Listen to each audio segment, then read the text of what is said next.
Edino image yenda zo panza sango ya Congo babi sango ya Congo ko panza na wapi babi Edino image sali image panza ni Congo mobimba chokomone timatuta chikofoche ya chopayo Edino image panza sango ya Congo Edino image Edino image Edino image Edino image Edino image Edino image Waka chez Maman Jeannette au numéro 7 du boulevard de Brandebourg à Ivry-sur-Seine, confère Place Gambetta à Ivry. Un restaurant africain de proximité spécialisé dans la cuisine africaine. Ouverture tous les jours dès 13h à minuit. Accès facile, RRC, station Ivry, prendre bus 125, 180, 323 ou 325, arrêt Gambetta. Un accueil chaleureux dans un cadre convivial nous propose des mets variés pour tous.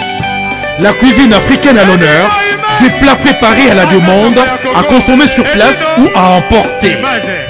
Du poisson, malangwa braisé ou liboké, poulet braisé, des brochettes, mori makayabu, cabri ntaba braisé, liboké ngoulou, mafé, accompagnement, banane plantain makemba, chic.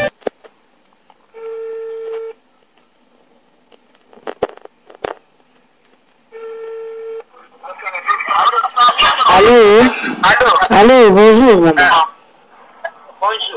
Bonjour maman, là dans la France, Fana va beauté, nous avons sur Bana Bazongi déjà.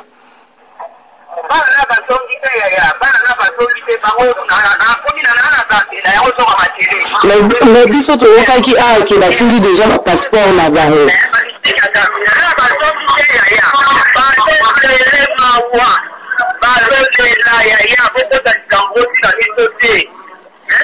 Mais les médias déjà te côté qui déjà les camarades, bis autres qui bana ah bas batin de bon dans le passeport bana bazonga qui.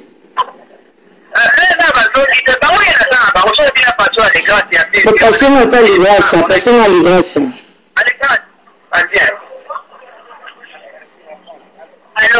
Allô ma chérie, ça va? Oui. Bozaka na qui non bozongi te la tinde le passeport na binoté? Oui. Ah, t'inquiète pas ma chérie. Dieu fera grâce, tu vas rentrer bientôt à Paris, OK?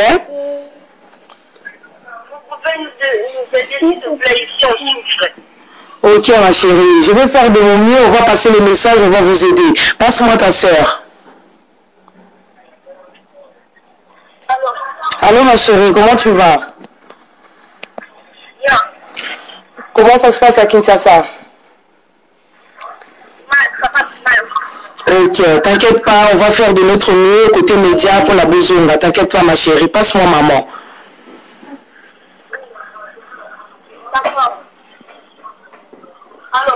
Oui, allô?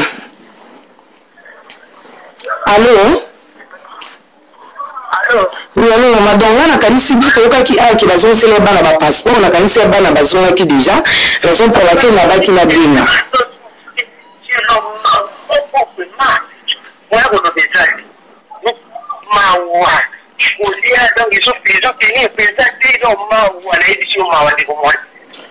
Bolanda te maman, tout son cas maman. Si on papa Roger solution nous a joué décision nous peut agir pour la balle. Ba ko zongo to ba zo raté.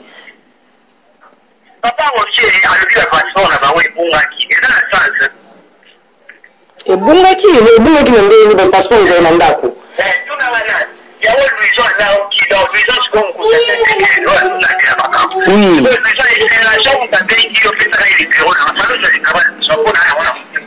Zela na zo biki na zo numéro Luisa encore.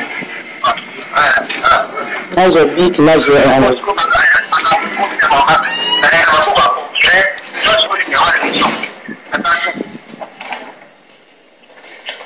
c'est ça le numéro 65 85 43 061 c'est l'équipe bien été un chiffre belé. Donc, au bout, on a 65 85 43 061. Mais l'équipe belé, il y a 11 chiffres normalement. Il fallait avoir 10 chiffres. C'est bien, on a 061, on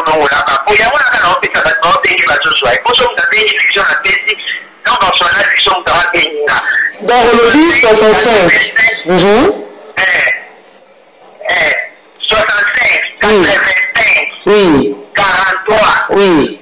061. Ok. La Robin a pas lycée et puis n'a pas rappelé en tout cas courage et belé. Bon, on va quitter la Kinshasa, on va quitter quand on a passeport, on va quitter quand sans passeport, sans Mukanda.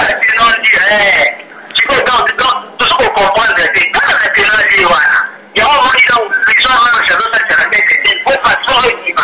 Mais si les gens étaient ailleurs, moi aussi, à regarder la balle, na baadhi ya bana huyo ya wana akabaki mapassport ndio ilizwa mais siko hiyo mama au tini sango kwa comme na mambo ya polisi eko bima eko bima mama yeza na calme après biso mo déjà à Paris à la média à Paris déjà de Saint-Louis à Saint-Étienne on va dans Paris moi on m'appelle souvent la queen de la presse toujours là de la vraiment de près nous avons sur na bato na la poto.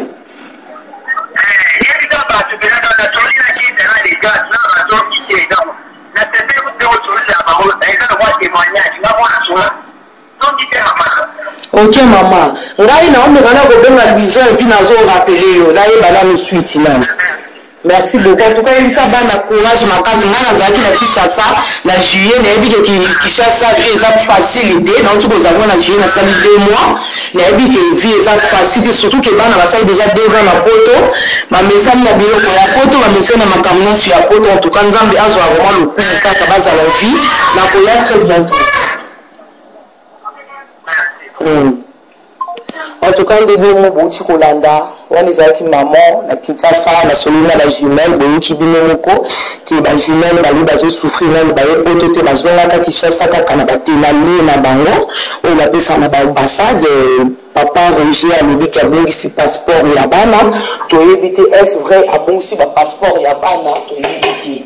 Mais en tout cas, tu connais, na bini longo, que nous sommes à beaucoup, mais c'est Lucien à Saint-Étienne. Les bons trucs à battre, c'est un numéro là. En tout cas, tu connais, tu es vraiment problème, ils ont vraiment mis exactement. Papa Roger a dit qu'il y a passeport, il y a Bana et Bungi. Papa Roger a dit qu'il y a passeport, il y a Bana et Bungi. Alors, tu connais, si c'est vrai, vraiment, le passeport, il y a Bana et Bungi avec les temps, la banquette ou la cour de la presse, autrement dit, il fallait la beauté à Ossa et la Bino. Merci beaucoup. Donc Paris, Belgique, Suède, partout Allemagne. Genre c'est global et PM Express. Il y a Yemeye, Patrick Malouavengi. Délogés à Moko. Hein? Donc la chance il y a fret, on a bateau, on a avion, on a wapi. Global Express. Baki funda nyoso na lokeno na Angola. Soki na na contrat na agence minene te ekokende Patrick Malouavengi. Vraiment, l'économie sur Congolais, il faut tout promouvoir. Par carton, par conteneur, par valise, pas mal, même bongo. Kolukano minonote. Maman le global PM Express. On dit toujours artiste Oyo, il a toujours bateau bazar na idée sur le Patrick Malouavengi. À aire d'ouverture la chose allée de lundi à samedi, de 9h30 à 19h30.